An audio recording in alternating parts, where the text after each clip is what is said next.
នេះគឺជាការជួបគ្នារវាងជើងខ្លាំងខេត្តកណ្ដាលគឺសារាយឌីជោសែនជ័យជួបជាមួយនឹងជើងខ្លាំងខេត្តតាកែវគឺរីវងសុកសែនជ័យផងមកទាំងគ្នាដោយយើងឃើញដូចនៅក្នុងវីដេអូអញ្ចឹងគឺសារាយឌីជោសែនជ័យបានដាច់ទៅលើរីវងសុកសែនជ័យផងមកទាំងគ្នាគឺដាច់ឆ្ងាយមែនទែនសម្រាប់ការប្រណាំងនៅឆ្នាំ2024នោះផងមកទាំងគ្នា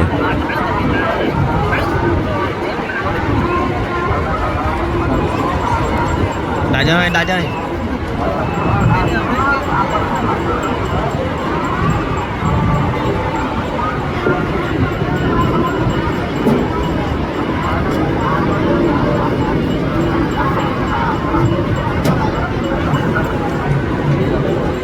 ដៃគូសរ៉ៃនៅក្រោយ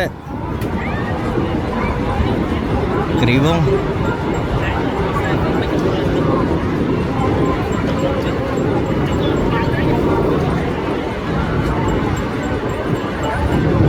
Mì Gõ để